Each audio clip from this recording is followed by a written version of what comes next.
New Relight opticals and computerised I clinic. हमारे यहाँ Sarojini hospital के आई स्पेशलिस्ट डॉक्टर अवेलेबल। अपनी आंखों का मुफ्त मायना करवाइए। जी हाँ, sun glasses 99 onward, any number glasses from 250 onward. अस्सलाम वालेकुम नाजरीन, 7H न्यूज सच को रखे आपके आगे। ख्वाजा बिलाल कांग्रेस लीडर एक अपना बयान जारी करते हुए इन्होंने ये कहा कि हैदराबाद पार्लियामेंट एमपी असदुद्दीन अवैसी बिहार में जाकर वहां इलेक्शन में वहां की पार्टी से सीट का मुतालबा कर रहे हैं। तो इस पर इन्होंने ये कहा, यहाँ पर एक मुसलमान फिरोज खान को आपने जीतने नहीं दिया, दूसरा अमजदुल्ला खान को आपने एक सीट भी नहीं छोड़ी, तो फिर वहां जाकर सीटें क्यों मांग रहे हैं, ऐसा ख्वाजा बिलाल ने कहा। आइए सुनते हैं इसी की तफसीलात। तेरे दरवाजे पे बज रहा है ढोल, गठबंधन के लिए अपने दरवाजे खोल।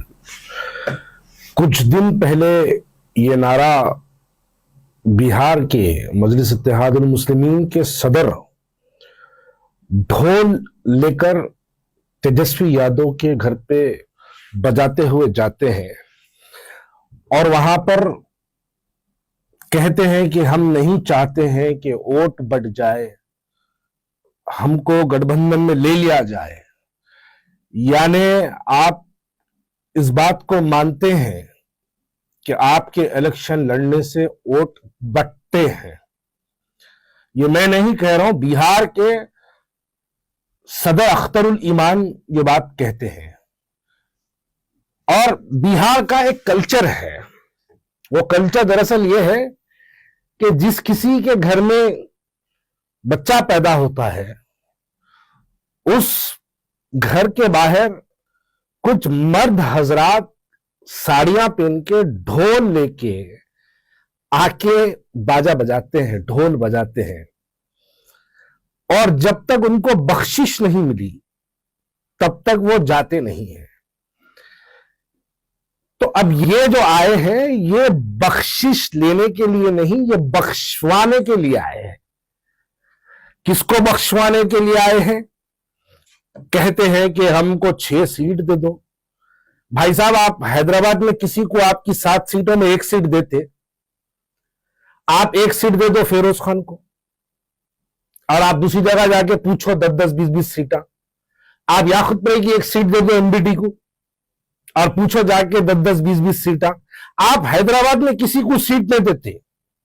वो मुसलमान ही है जो आपसे पूछ रहा, फिरोज खान भी मुसलमान है, खालिद खान भी मुसलमान है, आपसे पूछ रहा, तो आप दे दो ना 1 सीट, तो आपकी बात हकगोई कहलाएगी। एक तरफ आपका डोगलापन, यहां पर किसी मुस्लिम कायद को जीतने नहीं देते, फरद खान को जीतने कभी नहीं दिए, अमानुल्लाह खान को हरा दिए, फिरोज खान को बार बार हरा दिए, अमजदुल्ला खान को हरा दिए। जितने मुसलमान आपके खिलाफ ठहरेंगे उनको आप हैदराबाद में हराएंगे। और बिहार, उत्तर प्रदेश में एक नया स्टाइल ऑफ पॉलिटिक्स बनी, वहां जाके कह रहे हैं कि हमारे को 6 सीट दे दो, हम लड़ लेते। आप हैदराबाद में किसी एक को 1 सीट दे दो, बाहर जाके आप पूछो किसी और से सीट, आपसे पूछे कौन, आपकी बात ही क्या है। और आप, मैं वाज़ेह तौर पे कह दूं, मैं कल असदुद्दीन अवैसी साहब की प्रेस कॉन्फ्रेंस और अख्तरुल ईमान की प्रेस कॉन्फ्रेंस देख रहा था। बिहार में पिछले 4 दिन से फिर रहे वो बिहार के में अपने प्रेस कॉन्फ्रेंसेस और पब्लिक मीटिंग्स में कह रहे, हम तेजस्वी को जीतने नहीं देंगे, तेजस्वी को रोकेंगे, तेजस्वी तेरे को मुख्यमंत्री बनने नहीं देंगे। भाई साहब, अगर आप तेजस्वी को रोकेंगे तो आप किसको जिताएंगे, उसका भी नाम बोलो। आप क्यों नहीं वाज़ेह तौर पे कहते कि आप नीतीश कुमार को जिताएंगे? ये वही नीतीश कुमार जिसकी वजह से आज भारतीय जनता पार्टी का नरेंद्र मोदी हिंदुस्तान का अगर वजीर आजम बना है तो यही चंद्रबाबू नायडू और नीतीश कुमार की वजह से बना है।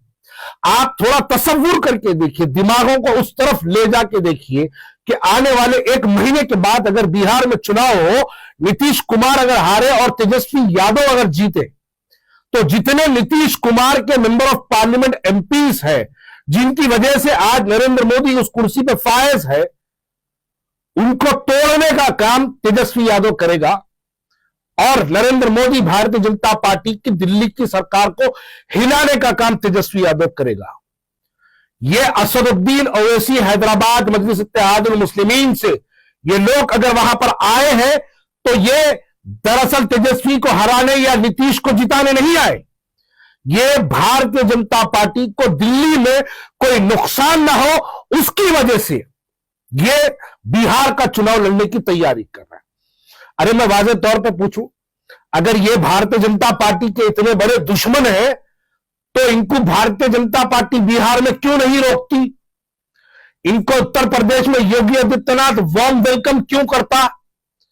देखिए, उत्तर प्रदेश से याद आया, जब अखिलेश सिंह और मुलायम सिंह की दोनों की सरकार उत्तर प्रदेश में थी, असदुद्दीन ओवैसी अपने कई प्रेस कॉन्फ्रेंसेस में और कई उन्होंने टीवी डिबेट्स में यह बात को कहे कि मेरा 71-72 पुलिस परमिशंस मेरे उत्तर प्रदेश के अंदर कैंसिल किए गए। जब से योगी आदित्यनाथ की सरकार उत्तर प्रदेश में आई है, असदुद्दीन ओवैसी साहब का एक भी जलसा, permission, helicopter, red carpet, Z security कोई उनकी रोकी नहीं जाती। हर चीज उनको फराहम की जाती है, हर सहूलत उनको दी जाती है। क्यों? क्योंकि उसको सहूलतें पहुंचाते हैं जिससे किसी को कोई फायदा होता है। तो भारतीय जनता पार्टी को अगर किसी से फायदा पहुंचता है तो उसको भारतीय जनता पार्टी पालती है, उसको पूछती है, उसका ख्याल रखती है, उसको फॉरेन ट्रिप्स के दौरे कराती है, उसको हर जगह टीवी डिबेट्स में बिठाया जाता है। अगर आप भारतीय जनता पार्टी का ख्याल ना करें, अगर उनके आप गुड बुक्स में ना हो तो आपका भी हाल आजम खान की तरह हो जाएगा। अगर आप भारतीय जनता पार्टी के गुड बुक्स में ना हो तो आपका भी हाल अतीक अहमद और अशरफ अहमद की तरह हो जाएगा। अगर आप भी भारतीय जनता पार्टी के गुड बुक्स में ना हो तो आपका हाल भी मुख्तार अंसारी की तरह हो जाएगा। यह बात आप भी बहुत अच्छी तरीके से जानते हैं। आज कह रहे हैं कि हमको गठबंधन में ले लो। अरे भाई साहब, आप पहले यह बताइए कि आप यूपीए 2 से बाहर क्यों आए? आज आप कहते हैं कि हम कोई गठबंधन में ले लो, इंडिया अलायंस में ले लो। अरे भाई साहब, आप पहले यह बात बताइए कि 2014 में जब नरेंद्र मोदी की सरकार बनने से 3 महीने पहले आप यूपीए 2 से बाहर क्यों आ गए? क्योंकि आप बहुत पढ़े लिखे इंटेलेक्चुअल आदमी हैं। आप इस बात को समझते हैं कि हिंदुस्तान की पॉलिटिक्स के अंदर नरेंद्र मोदी की हवा चल रही है, और जब भारतीय जनता पार्टी का नरेंद्र मोदी हिंदुस्तान का प्राइम मिनिस्टर बनने वाला था, उससे 3 महीने पहले आप यूपीए 2 से बाहर आ गए और अपने आप को कांग्रेस का दुश्मन करार करें। जाहिर सी बात है कि जो कांग्रेस का दुश्मन होगा वो तो भाजपा का दोस्त होगा ही, इससे कोई इनकार नहीं कर सकते। जो कांग्रेस से दुश्मनी करेगा वो भारतीय जनता पार्टी बीजेपी का दोस्त होगा यकीनन। क्योंकि अगर भारतीय जनता पार्टी हारेगी तो कौन आएगी? कांग्रेस ही तो आएगी। क्या आप बनेंगे? आप 2-4 को नहीं संभाल सकते। और बातें बड़ी बड़ी।